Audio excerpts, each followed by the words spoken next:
Welcome, I'm Oatley, and today we're going to be making a strawberry mango mangonada, which is a Mexican frozen drink, kind of like a slushy / sorbet, but with lots of goodies.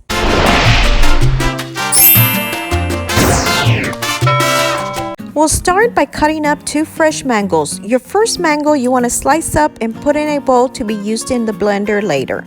The second mango you want to dice up. This will be used as a topping. Add 3 cups of ice into a blender.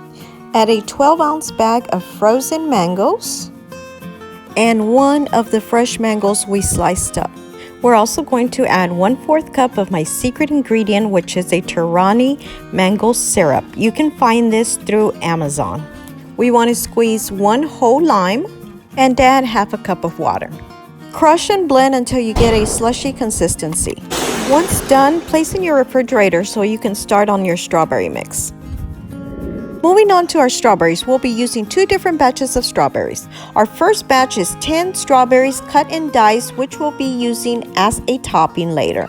Our second batch is 8 total strawberries cut in half and placed in a pot so we can make a syrup. Since I don't have the strawberry flavored Torani syrup, we're going to be making one homemade. You can do the same thing with mangoes to make mango syrup. For your syrup, you want to add 3 tablespoons of sugar, add about 2 tablespoons of water, mix, and then once it starts bubbling, go ahead and turn your heat down to low.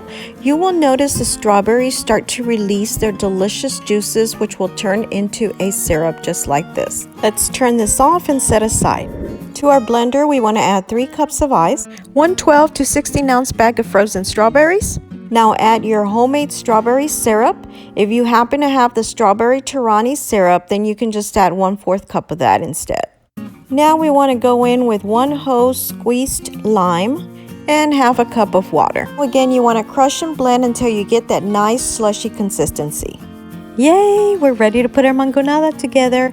You want to start by running a lime along the rim of a clear solo cup. And we're going to coat the rim with Tajin, which is a fruit seasoning made of salt, chili, and lime. Now this is optional.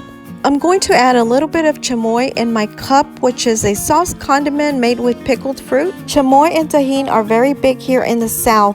Now, I bought these at Walmart, but if you can't find them at your local Walmart, you can try your grocery store in the Mexican aisle section. And you want to take your solo cup and rotate it so that your cup can all get coated in the chamoy. Once coated, add a little bit of your mango mix. We're going to be layering this, so don't fill it up. We'll go in with a little bit of strawberry mix. Alright, it looks like I filled it up a little too much, but you want to fill it up halfway. You want to add a few strawberry chunks from our first batch of strawberries we sliced up. We're going to add some of our diced mangoes. Fill it up with your mango mix, but don't fill it up all the way to the top of the rim. I'm going to use one of these Trollo candied straws. We'll place this in the center. You can also find these at Walmart. Add a little bit of strawberries on top. Some more diced mangoes. Add just a little bit of chamoy around the top. Sprinkle a little bit of Tajin seasoning. And last but not least, we'll add some gummy worm. Oh, this is so good. My mouth is already watering. I really hope you guys enjoy it. Let me know what you think below. If you haven't already subscribed, please be sure to do so below or hit my little picture on the side. Also, don't forget to hit the little bell to get notified of all of my new videos. And please be sure to check out these links on the side. Share with your friends. Thanks for watching and your support.